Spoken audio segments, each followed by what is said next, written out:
The MLB Gambling Podcast on the Sports Gam Podcast Network is brought to you by Monk Fantasy. They have a brand new offer for new customers. Play just $5, get $50 of bonus funds when you use promo code MLB SGPN. And welcome everybody to the MLB Gambling Podcast here on the Sports Gam Podcast Network. It is currently Sunday afternoon, August 24th, around 5:40 p.m. Eastern Time. I'm your host, Reichel, once again joined by Dylan Rockford together and break down the games for the Monday card. Dylan, different background. You're in a different state. How's it going? What's up? I'm doing well in the beautiful state of Florida. I'm in the spare bedroom of my girlfriend's childhood home. So let me know how the Wi-Fi is. Should be good. But yeah, Florida's good. And shout out Chinese Type A, Little League World Series champs. Yes, they've actually kind of taken over for Japan for who's going to dominate the Little League World Series. Yeah. What have they won? Like 3 in a row? Yeah, I thought it was 3 in a row. Yeah. Yep. Shout out to the guys in Vegas, though, who gave it a try. But Chinese Taipei, Taiwan, however you want to refer to it, congratulations again for winning another title. Yeah, they're really good. Japan's got to step it up. Is Taiwan still trying to become independent, like sovereign? I don't know enough about the geopolitical state of that, but I believe so. I believe that's why people try to refer to it as Taiwan. But for the sake of the Little League World Series, it's still Chinese Taipei. But yeah, Japan couldn't even beat Aruba. You got to bring Ichiro in to talk to the kids or something. You got to you got to get Ohtani. Get somebody to talk to the kids. Or the interpreter. Or the interpreter. Oh, he's in jail. So I don't know if that's going to work out. But yeah. Either way, Japan I saw lost to Aruba, and I'm like, really? I didn't know Aruba was actually good at Little League baseball. Did they beat Fairfield? Did they beat Connecticut for the third place? I wasn't able to catch that. I actually am not sure who won that game, but the point is, well, wait, who did Aruba? Yeah, because they played in the Constellation game. It was the losers, but it's like Ricky Bobby said: if you ain't first, you're last.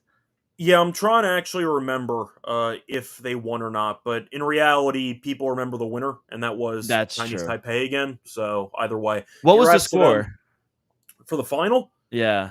I have no idea. I know Taipei was up like 3-0 in the fourth inning, and then I just didn't really follow after that. For the scoreboard, they won 7-0. Wow. Aruba lost to Fairfield. Wow. Shout out Connecticut. Yep, Connecticut ended up getting the third place bronze medal. Nice. Yeah, the Little League teams winning more trophies than the college basketball team in Fairfield. Wow. But yeah, Chinese Taipei, too good. They won undefeated, so there you go. Yeah. Anyway, point is nothing else to really talk about. Some games, of course, went final already today, including your team. What a collapse. Play well. Yeah, they were up 2-0. You're used to collapses, though. So nothing new, no. But when you bet on it and you get a good number, you expect them to close the door. I'll say this. I've been saying Vientos is bad, but his bat has kind of heated up lately. So I'll say that. I give him some credit. By the way, I take it back. Taipei actually had not won since 96. I thought they'd won 3 in a row, but they actually have not. So maybe they just kept losing in like the final. Or was it Japan that won 3 in a straight? I knew Japan did well, but I don't actually know. I thought they won 3 in a row. I think Taipei might have lost in the title game last year. Maybe. That's what happened. But I think they beat Japan last year. But I don't remember the details. But yeah, good for them. Your team's still not playing that well. My team has getting their asses kicked. They play later tonight, so I'll see what happens there. But yeah, you want to talk about anything? I know that for golf, Fleetwood's 1 hole away from finally winning. Nice grand prize for him, too, because it's the Tour Championship. So Fleetwood might actually win for the first time after being very, very close 2 other times so far this year. But you want to talk about something? Well, no, I haven't been following golf, if I'm being honest. But College Week 0, how'd your betting go for that? Not great, not terrible. Kind of broke even. I had Hawaii. I had Carleton. I lost on UNLV, who I thought might lose the game actually at some point in there. They were terrible. They underperformed so bad yesterday.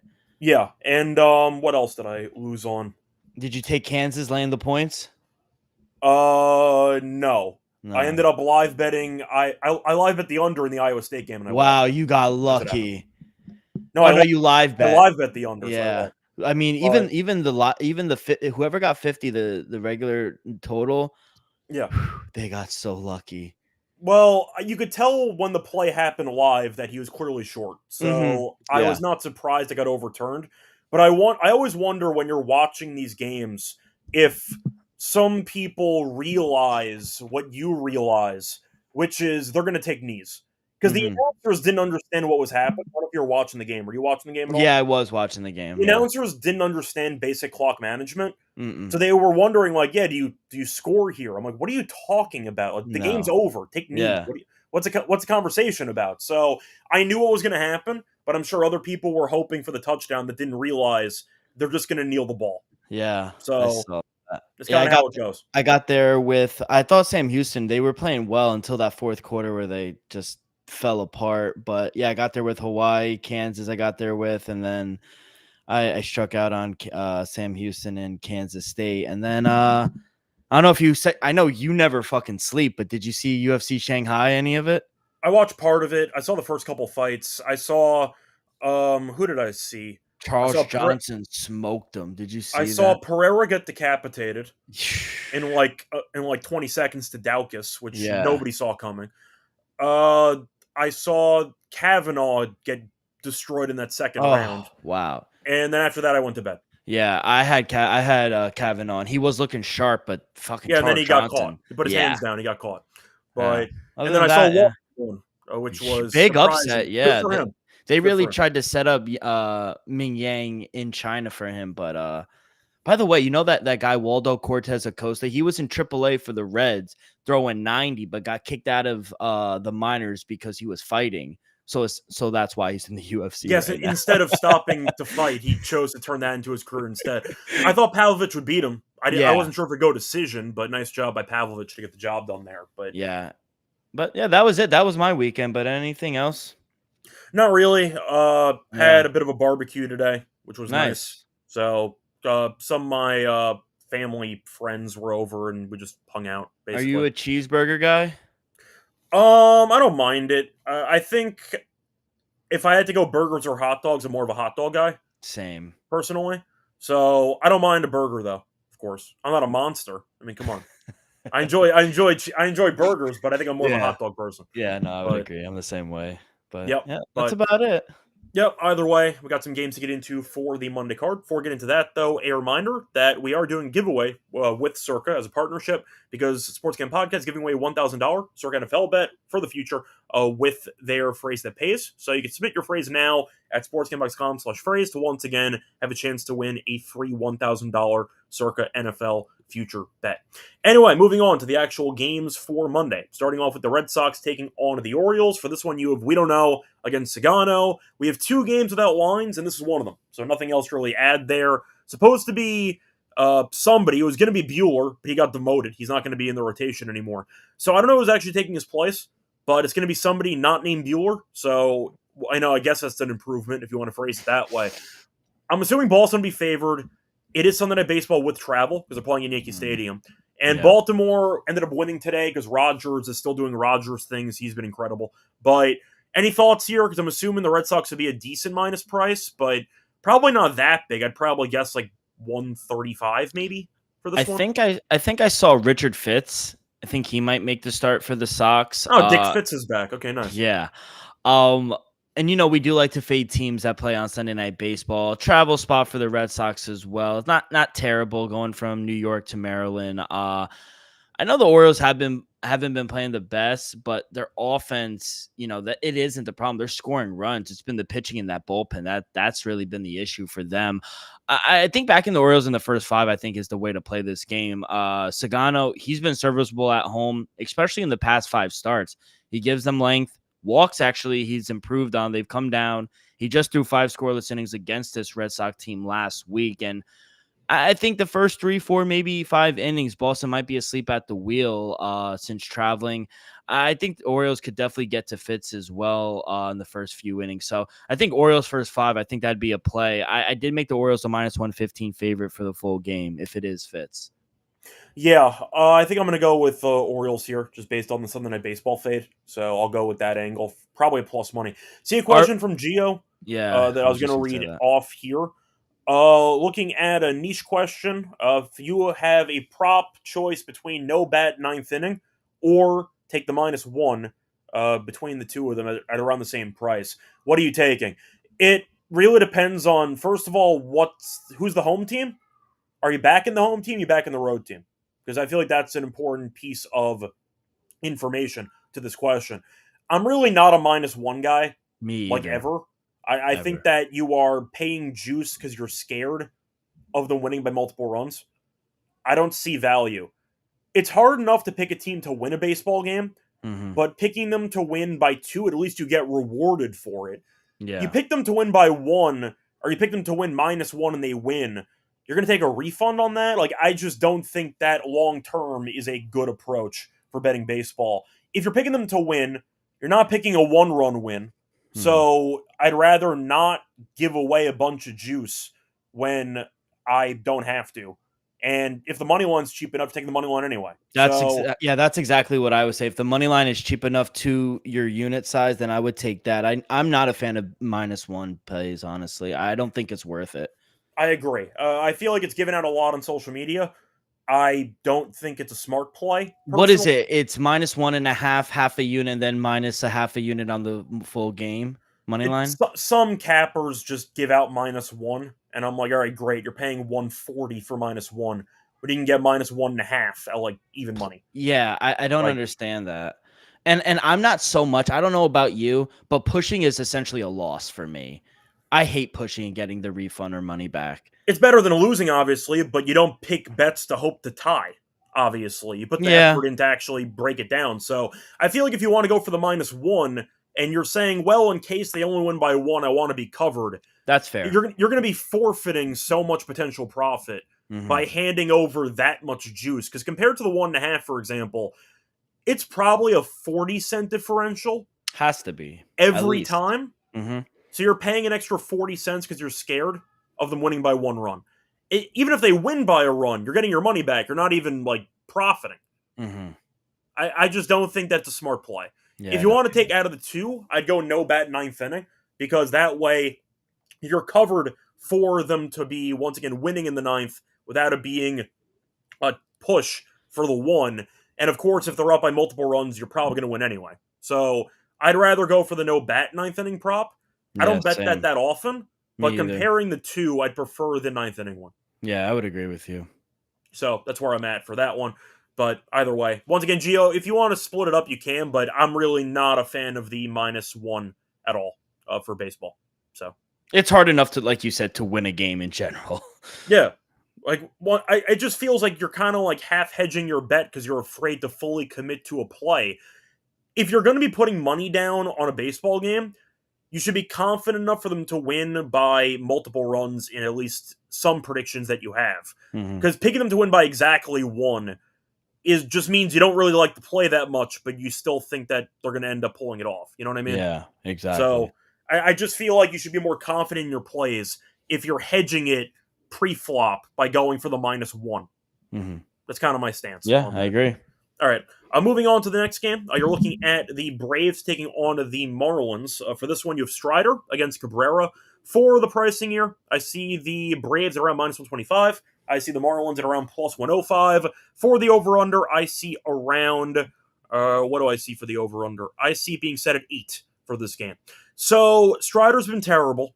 Cabrera has been good this season, but I will point out his last start was quite bad. His last 2 starts have been quite bad, as he ended up going 9 2/3, 18 hits allowed, and 9 earned runs. So once again, not doing well, but faced the Braves about 2 weeks ago, and he went 8 innings, 11 strikeouts, 1 run. So I'm going to go Cabrera here.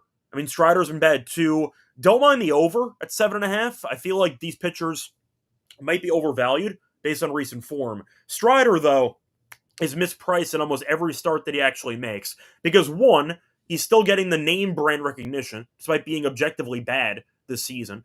Second of all, Atlanta stinks. So, I don't agree with Atlanta being favored in this game in Miami. I'll go with Cabrera. I know, once again, he's not been good recently. Neither Strider. So, I'll go with Cabrera at plus money. But I also don't mind the over in this game. Yeah, I agree. I love the home dog here. My numbers actually made Miami a -115 favorite.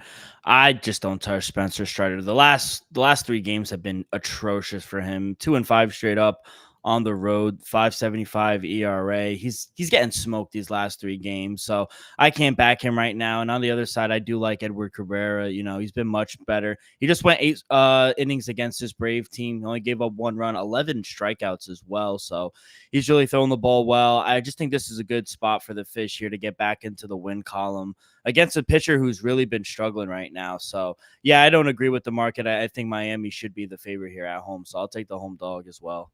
Yep. Moving on to the next game, you got Tampa taking on Cleveland. You have Seymour against Bybee. So for this one, Cleveland is minus 150, give or take. I see the Rays at around plus 130. For the over-under, I see around 8 or 7.5. Now, we know Cleveland has been struggling lately. Tampa's not been good either, but the Guardians have lost 8 of their last 9. Not pretty. Simply put, no matter who's pitching, I'm not laying 150, 155 of the team that's 1-8 in the last 9 games. Even though I'm not a big fan of Tampa based on current form, Cleveland's fallen off a cliff. Give me the Rays at plus 130, fading the team in free fall. 2 bad teams here. Yeah, I but know for the pricing, I'm not laying 155. Yeah, I see a minus 144. I know. I know the Guardians can't buy a win right now, but there's no way I could back Tampa here, though. Shane Baz has been terrible the last month or so. Rays are 1-8 straight up in his last 9 games. He's given up 4+ runs in 5 of his last 6 starts. So if there was any time for the Guardians offense to wake up, it should be tomorrow against Shane Baz. Tanner Bybee hasn't been a whole lot better, but for whatever reason, it looks like the Guardians give him run support when he's out there. They are 7-2 straight up in his last 9 starts. Offenses are averaging around 6.5 runs in those 9 games as well. So I know they're terrible right now. My numbers actually made him a minus 145 favorite. I don't love the price at minus 142. But I would go Cleveland. I'm not going to bet this game. What did you say the total was at? 7.5. I would take the over. My total came out to 8.4. I think we could see some runs here. Shane Baz has just been terrible. I can't confidently back him. I see a plus 135. I need a better number to take them. Yep, I agree. Moving on to the next game, you got the other game with no lines. We have the Nationals taking on the Yankees. The Yankees, of course, playing later on tonight, trying to avoid an embarrassing sweep against the Red Sox. For this one, though, you have Parker against Schlittler. We have no prices. Yankees will be probably north of $2, probably around like $2.40, if I had to guess. Schlittler's been good, and Parker stinks. Look, the Yankees have been... that's what I have listed right now. Who do you have? I thought it was Brad Lord. I could be wrong. I could be wrong. I'm just double checking. So yeah, no, I think you're right. Yeah. So yeah, ESPN made it up. Parker pitched yesterday, so I don't know what the hell ESPN's talking about. But yeah, apparently it's going to be good. Lord going here. But look, the Yankees will still be favored by a ton. Lord's fine.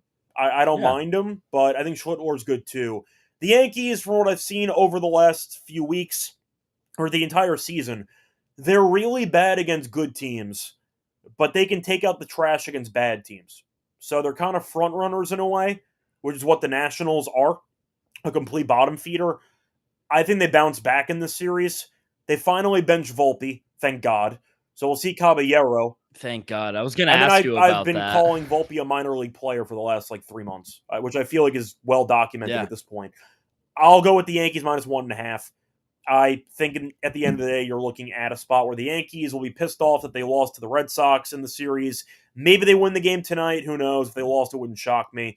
The Nationals, though, we know stink. I'll take the Yankees at home. Minus 1.5. Might be expensive. Might not be. Probably around minus 120, if I had to guess. I'll go Yankees minus 1.5. Yeah, I worry about this spot here for the Yankees. Even though they don't have to travel after playing Sunday Night Baseball, Cam Scheitler, he hasn't been the best at home for the Yankees. Yankees are just 1-3 straight up in his last 4 home starts. I was going to ask you, you mentioned the Volpe, so I'm not going to ask that. Their bats have gone quiet this series against Boston. What do you think that's from? The Yankees just being terrible? I feel like the Yankees in that Rays series. Well, we were out here, Scott, saying they're back. Their offense is back. I mentioned it on the show, though. They scored every run in that Tampa series via home run. Every single run in that series was by a home run. So, naturally, if you stop hitting home runs, you're not going to score. It's kind of as simple as that. The Yankees have no situational awareness. They strike out a ton with guys on base. They're a bad base running team. Mm-hmm. They are really fundamentally unsound, and that's been on full display the entire season. But when you can't manufacture Yeah. runs with basic sack fly stuff, and you rely on power hitting only, you're going to be streaky. Because if you hit home runs, you're going to do pretty well. Yeah. If not, you're going to lose. And the Yankees in this series have Yeah. not done enough with the power bats. Boston's done a good job of preventing the power bats from going crazy. And they've won. Because the Yankees can't actually score with guys on base unless somebody hits a bomb. I was gonna ask you if you had the number, and it's an impossible thing to get right now. But like, whenever I watch a Yankee game, they leave a ton They of can't hit guys on in base. situations. All they do is try to swing for the fences. So you leave a bunch of guys on. And that's been an issue for the Yankees for a long time. I mean, the baseball as a whole has gravitated more towards the launch angle movement. So it's not a Yankees only situation. It's why batting averages are down across the league for the last 10 years. But the point is, at least on occasion, you have some guys in your lineup that can go with a pitch outside, hit it the other way, a simple move the line single. The Yankees just don't do that. Yeah. And that results in strikeouts and weak contact if you miss the barrel of the bat. So, yeah, we'll see if they could get it figured out here at home against the Nationals. I mean, Brad Lord, I don't think he's been terrible on the road either. He's 500, 3-3, 2.54 ERA. Batter's only hitting 220 off of him.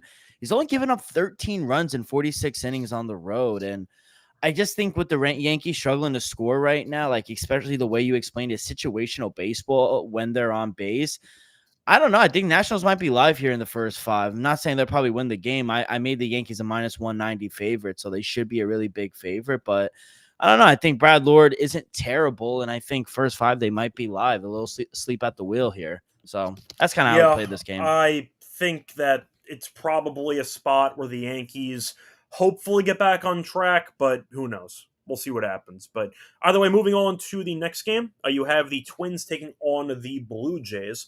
For this one, you have Joe Ryan against Scherzer. For the pricing, I see the Twins at around plus 115. See Toronto at minus 135. The over-under is set at around 8. Now, Ryan's one of the only pitchers you want to back on this Minnesota team, but they stink. Yeah. So that's the trade-off. They have lost a ton of games recently. They've lost 8 of their last 10. So that is not a good sign, but it's expected. For Toronto, lost the game today, but they did a pretty decent job against Miami over the weekend as they ended up winning 2 out of 3. Fun extra inning game on Saturday that they survived in, but they ended up losing the game today. Now, for this matchup, Scherzer's been good recently, but we know Ryan's been really good. So I guess the question is, we know Toronto's a better team. Is 135 too cheap for the Blue Jays, or do you think that Ryan's potentially getting a value option at plus 115? I don't mind the under in this game. I'll go first 5 under. I actually trust Scherzer. I trust Ryan. Give me a low-scoring start.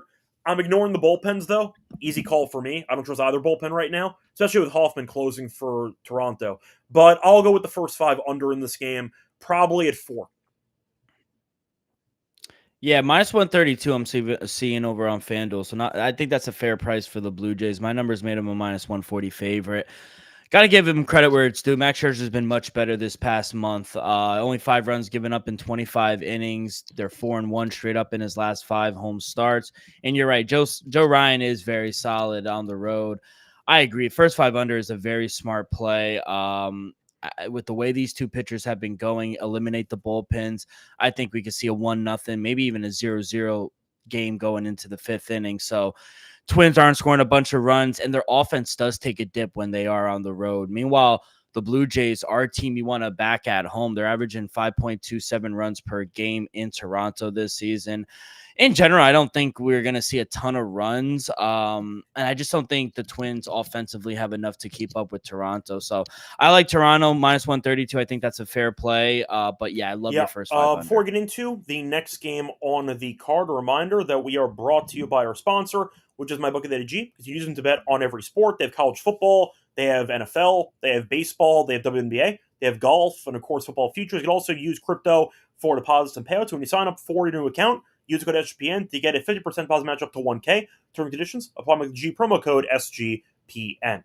We're also brought to by Rhythm because they have a lot of great models for you that you can build, or they have house-made models already for college football, for the NFL. If you want to go for some props in baseball, they have WNBA. You can check that out before the NFL. They did a really good job last year with specific props, and they were very good with week 0 for the college football season, so keep that in mind. But point is, check out the different models they have, check out the different sports they have, and check out the models that you can build your own for week 1 of the NFL season. And if you also want to try it out for free for a week before you actually sign up for the paid version, use the link, sportsgamble.com/rhythm to get your 7-day free trial. Welcome back, everyone, to the MLB Gambling Podcast. Finished going through the first couple games on the card for Monday. Time to keep going with the next game. Moving on to the next matchup, you have the Phillies taking on the Mets. Phillies have been looking really good lately. They won again today. What else is new? Mets, we know, are 8 over, so they are still sweating it out with the Reds, but they did win the series against Atlanta. That counts for something, doesn't it? You're 2 games up on Cincinnati. Could be worse. It could be worse, but they should have won today against Elder. I don't know how you only scored 2 runs against Elder, but either way, point is they won a series, so there's that. For this game, though, you have Sanchez against Senga. Philly is -115. Mets are -105. For the over-under in this game, I see the line being set at around, I see 8 for this game. Simply put, I don't get how Philly's not like -130 in this game. Sanchez is objectively great. He might finish runner-up in the Cy race. He's been that good. And Sanga's been a mess since coming back from the IL. He walks a ton of guys, the command's all over the place, and Philly is right now the better team based on current form. But Senga has been struggling, and he walks a ton of people. Why is this -115? I feel like this is a pretty standard Philly -130, -135 spot with Sanchez pitching. Give me Philly in this game. I think the Mets, first of all, no offense, have not been good lately, as you know. Philly has been good, and Sanchez is way better than Senga right now. Give me Philly at -115. Yeah, this should be a good series. I'll say that. Hopefully the Mets can gain some type of ground here on Philadelphia. You think you're going to... My number's actually... You're trying to hang in there? I'm a negative person, Scott, but I'm trying to remain positive. You see how calm my voice is? I thought you might have been calm because you already mentally checked out of the race because you're 7 back right now. So I thought maybe that might be the case. For the record, I know it's possible. Honestly. We have seen that division especially result in some crazy Septembers, but 7 games back, you're probably a wild card team. But, if you sweep the series, then suddenly you're right there down 4. If you go 2-1, you're down 6, which is still doable, but a sweep would be massive. But the other way around, if you get swept, it is OEER in this division. So I think the Mets aren't going to come back in this division, but Wheeler's also out for the season, so that's going to hurt the Phillies' rotation. But I just think if the Mets get in, this NL division, this NL conference is every year pretty much. I think. Yeah, especially now we got the news over the week that Zach Wheeler's out. Like the Mets just need to get in, and what's happened last year? I mean, last year they got in. They had the crazy Alonso, homer in the 9th against Milwaukee, house money, and they rolled from that point. So it's doable, but I'm going to ask because this kind of sounds a bit, I'd say, different for you. You sound optimistic. I'm not used to seeing this side of what happened. They lost to Bryce Elder today. Why are you so optimistic today?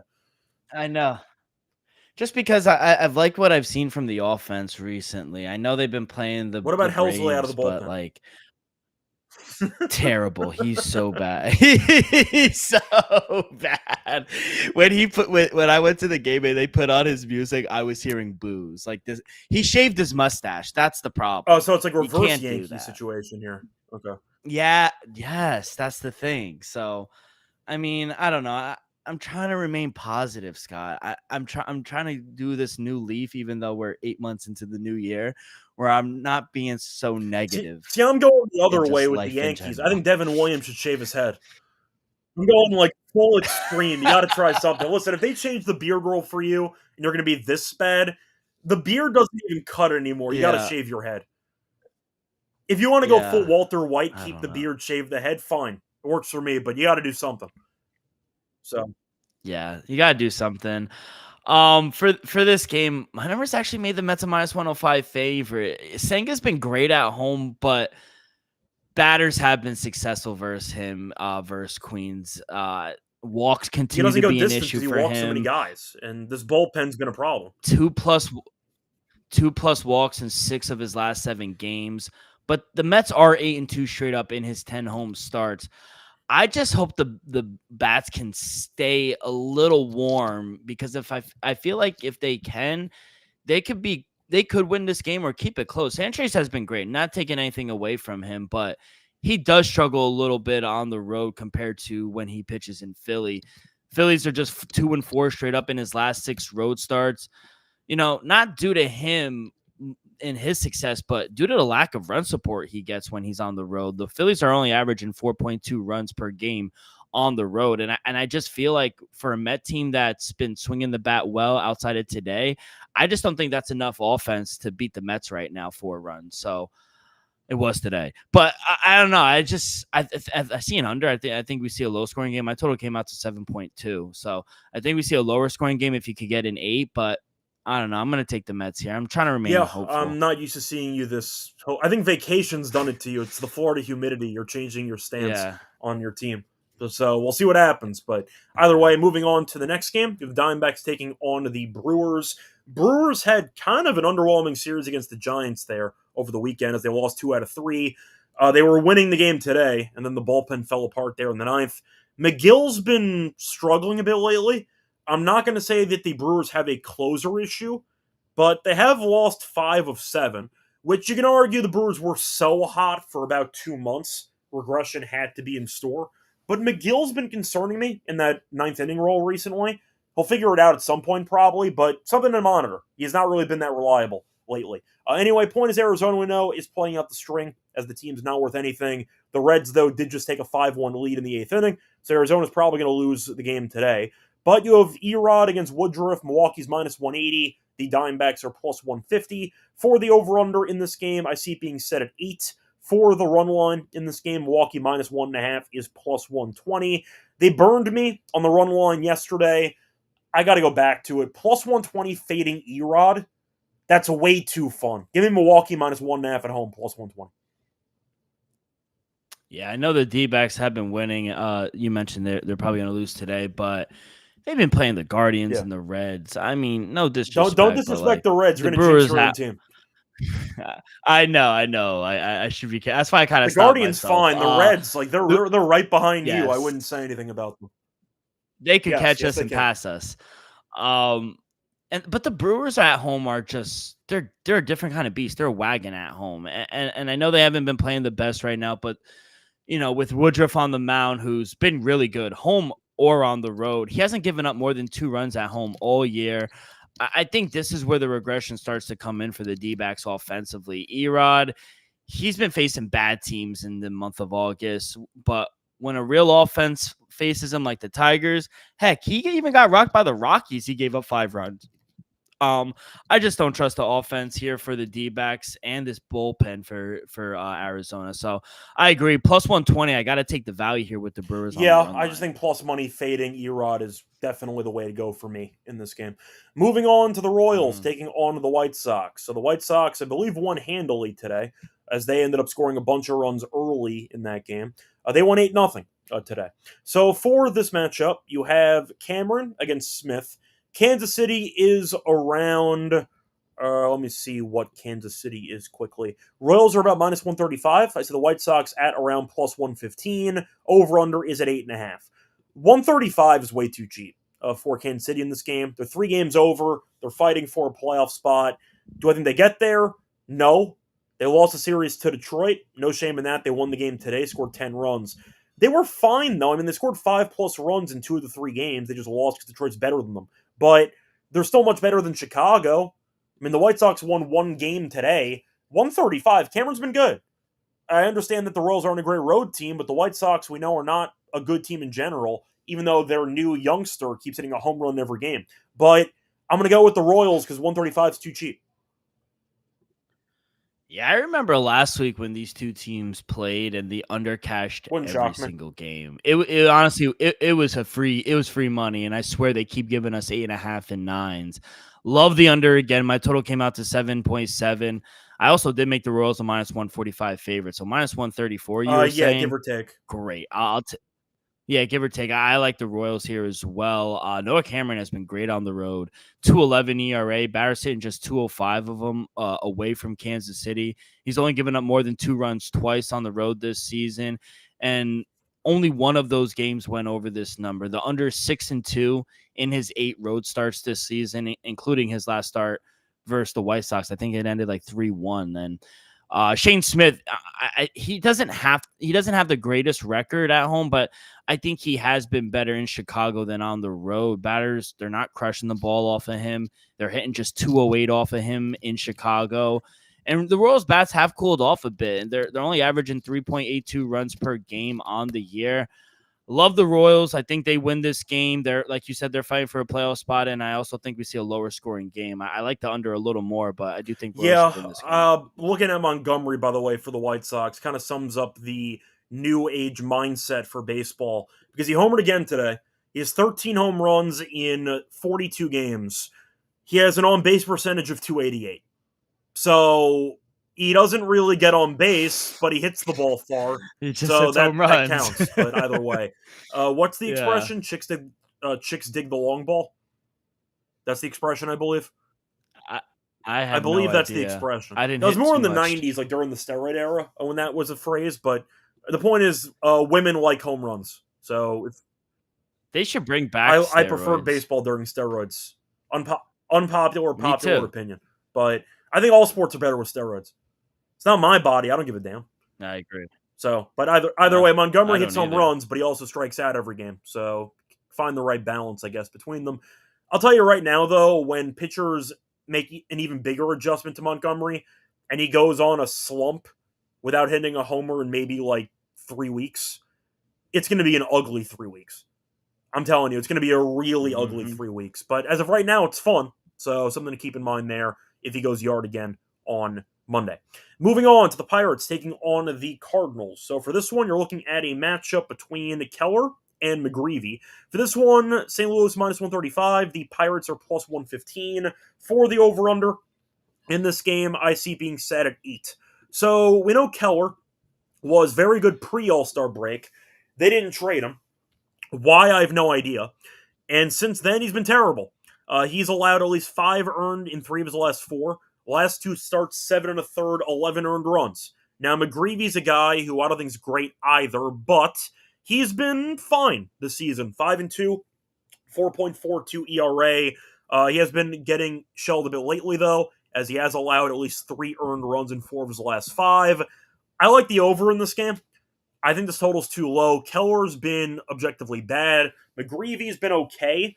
But Pittsburgh's offense was decent over the weekend. Yes, it was the Rockies, but I think 8's too low for 2 pitchers I don't really like right now based on form. Give me the over 8 for this one. I think that total feels a bit short. Yeah, I agree. Both teams aren't playing really good right now. Pirates, they've been being up on the Rockies. That doesn't count.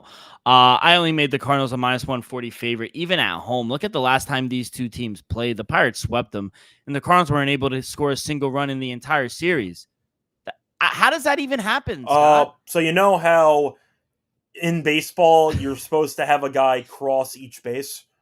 So they had nobody that crossed home plate. How does that happen? How does a major league team not score a single run? The Mets are bad. You could make all the jokes you want, but at least I'm trying to remember which team had that happen to them recently. They didn't score for an entire series. I got to remember which team that was, but I remember talking about it. It might be the Cardinals. It could have been the Cardinals. It could have been another team. I think it was the Mariners randomly in a series. I don't remember, but either way, it happens. It's crazy to me. I don't think it'll happen again here, but it wouldn't surprise me if the Pirates won an ugly, high-scoring game. I love the over. My total came out to 8.7. Let's just fade both of these pitchers here. Mitch Keller, he stunk in the month of August. 9 ERA, 18 runs given up in 18 innings. Walks have also been a problem for him as well. And 5 of his last 6 starts, they've all ended in double digits. On the other side, Michael McGreevy, he hasn't been the best at home either. 5.18 ERA. Batters hit almost 300 off of him.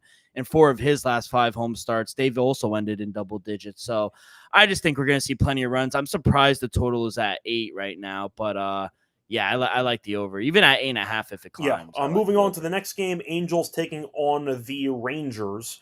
So for this one, you're looking at Soriano against DeGrom. For the pricing, Rangers are, of course, favored because they have DeGrom pitching, as they're about minus 180. Angels are plus 150. For the over-under in this game, I see 7.5. Now, DeGrom, we know, has had some shoulder soreness recently, so he hasn't pitched as dominantly, but he was good last start. 5 innings, no runs against the Blue Jays. However, the Blue Jays were still victorious in the game, and the Rangers have lost 4 straight that DeGrom's pitched in. So he was good last start, not much distance, and they lost anyway. Soriano, we know, does pitch to contact a lot, but he's actually been decent this season. So much so, I'm kind of surprised he's still on the Angels. Thought he'd be traded at the deadline, but an 8.9 record for ERA. Does have an ERA of, let me just pull this up. He's been much better on the road than at home this season. At home, 5.11 ERA, on the road, 2.89 ERA. And against the Rangers this season, he has been quite bad, actually. 16 and 2/3 innings pitched, 4.86 ERA, 0-3 record. So the Rangers done quite well against him. DeGrom might not go much distance. I don't mind DeGrom first 5 minus half a run here.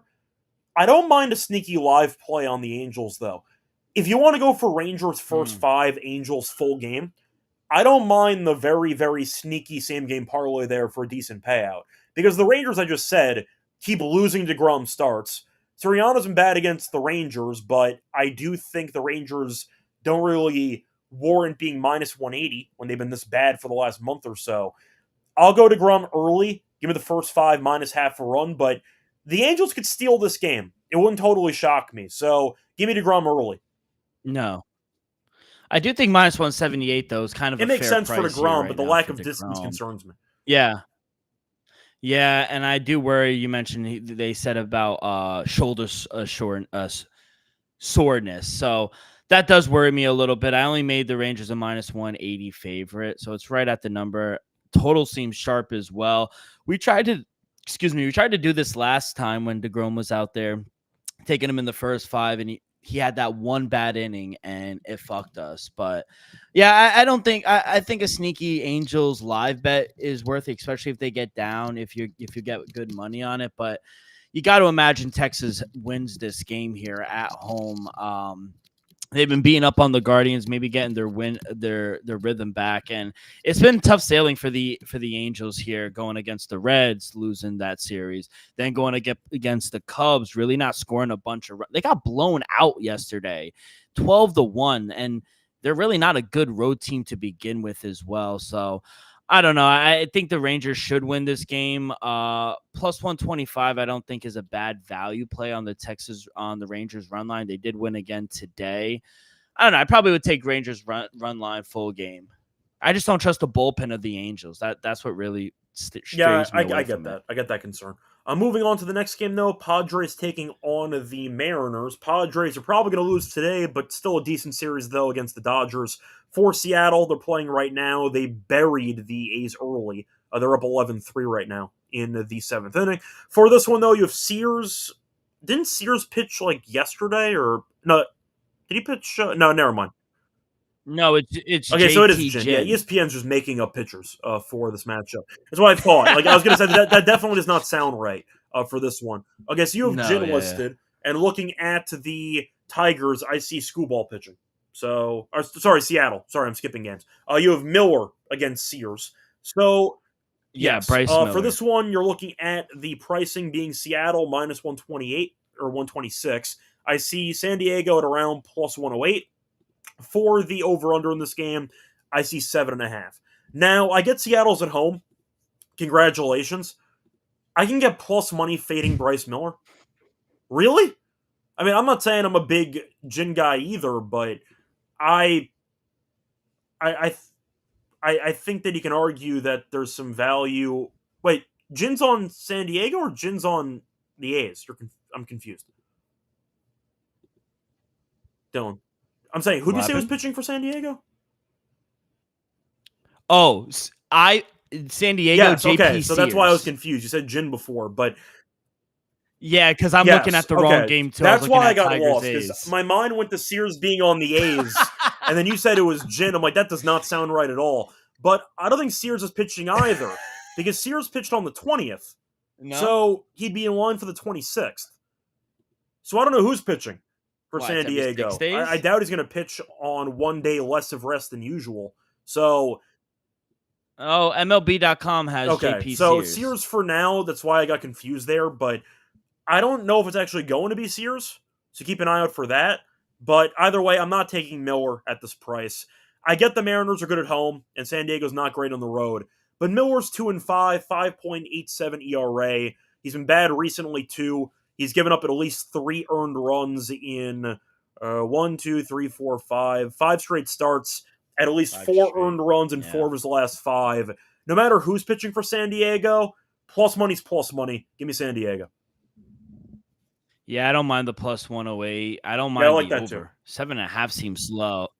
My total came out to 8.2. Even at an 8 that I'm starting to see pop up, I don't mind an over. I mean, I like Seattle, but I only made him a minus 110 favorite.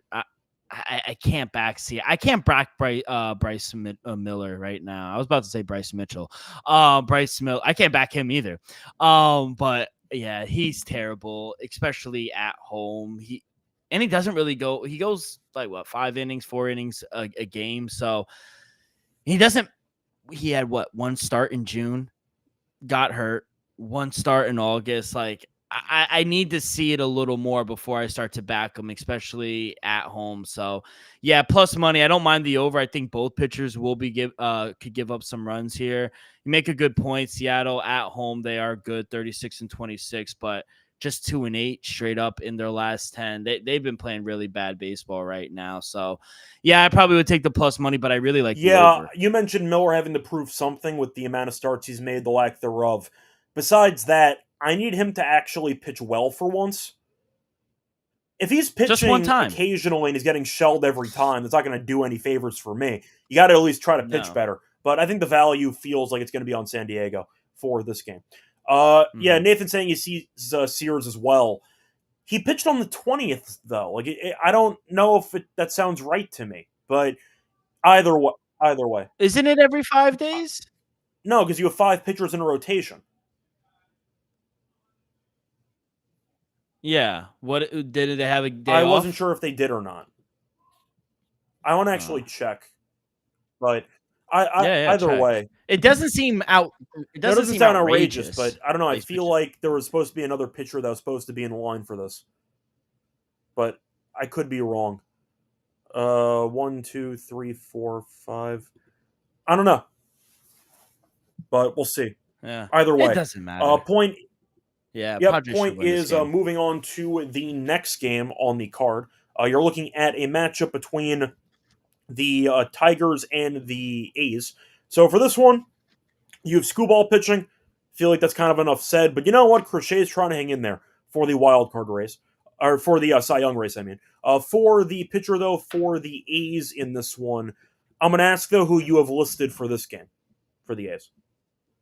Yeah, for the right game. I have Screwball. Yeah, so I have and Jin JT too. Jin. Okay, cool. So Detroit's minus 205. I see the A's at plus 170. For the over-under, I see around 8.5 or 9. And for the run line in this game, I see it being, quickly just checking right now. I see 1.5 for the Tigers at around minus 130. So I get the total is a bit high. It's also in the A's ballpark, which is a very over-friendly ballpark. But Screwball, I think this total is a bit high.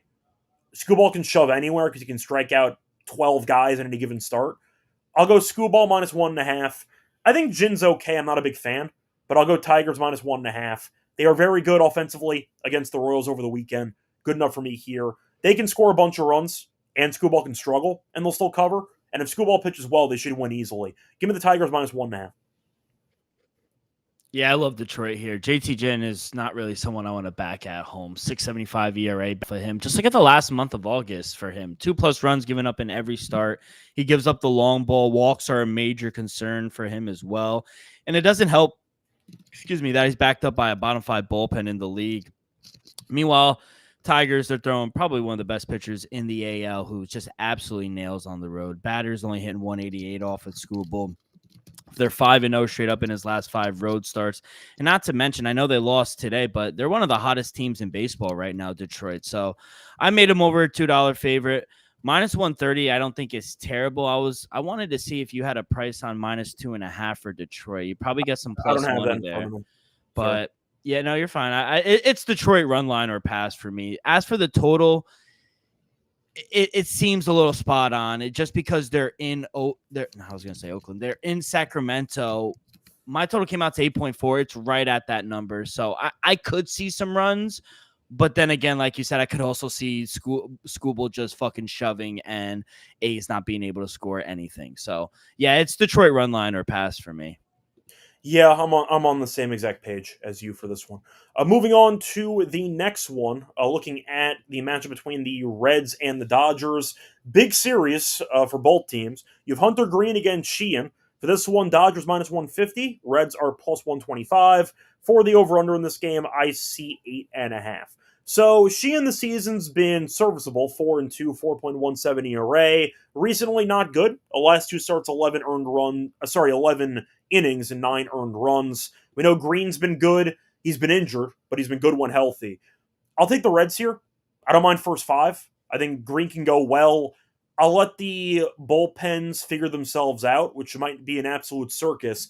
If the Dodgers came from behind to win this game, it wouldn't shock me. But give me Green early. I'll take the Reds first 5. Yeah, Hunter Green is definitely the better pitcher between the two. And Cincinnati, they have the better bullpen as well. But how much do we trust the offense? I think that's the question for me. I think I trust the offense much more for the Dodgers to at least put up 3, 4, maybe even 5 runs. Look at what they did today. I know it's on the road, but I think they lead the league in runs per game at home, 5.72 in LA. I think coming home after a long road trip is going to help this Dodger team offensively. I think we're going to see runs in this game. So I like the total over. I like over 8.5. My total came out to 8.8. The over has been profitable in LA this season, 36-26 on the year. We will have winds blowing out towards center field as well. So I think both pitchers are susceptible to give up a few runs, especially the bullpens as well. So I think we see some runs here, maybe like a 7-3 type game, but I like the over more. Yeah. Looking at the card, I'm trying to think if that was the last game or not. Yeah. Just to confirm. I thought that was the last game. All right. Anyway, that's going to wrap it up for the actual card for Monday. Before we get into the lock and dog picks, a reminder that, first of all, quickly, let me just remove this banner really quickly.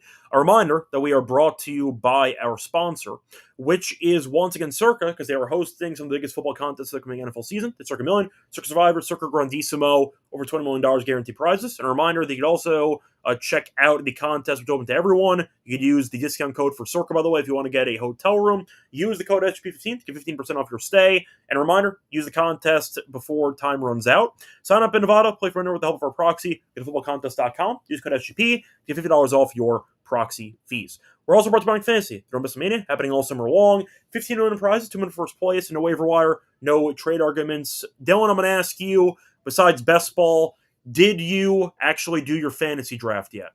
No, I'm in 3 leagues, and 2 are on the 31st, and 1 is on the 2nd. Okay, so I believe mine's later this week. The truth is that the commissioner wanted to do some physical contest to determine the draft order. So he wants us to race each other chugging 16-ounce bottles of water. But I want the back end of the draft order, so I might just tank it. Because I've been first pick before, and I think I want to just try something different. I want the back end. Do you see a slam dunk number 1 pick? Yeah, I think it's Jamar Chase. That's who I was going to take if I had the number 1 pick. But are you a receiver first guy or a running back first guy?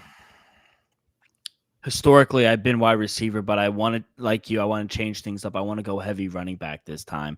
Now usually the winner gets first pick, or he gets to choose. That's smart. And then we're together and we live pick through a hat in my leagues. And 2 of the leagues I have 6 and 1 I have 4. I like that. I think I'm sitting okay. I think I might go running back, though, this time around. Because running backs go quick. They do. I've always been a running back guy, but the problem that I run into with the potential early pick, I don't know which running backs I actually trust. You have Saquon, obviously, even though Hurts steals all his touchdowns. You have Derrick Henry, who's not great in PPR, but of course he's still going to be a monster on the ground. Do you trust Bijan? I don't know. I have no idea. So that's what I'm saying. It's kind of a weird spot for running backs early in the first round. So we'll see what happens, but I don't mind being the back end. I don't mind the snaking. I don't mind getting back-to-back picks at the end of the round.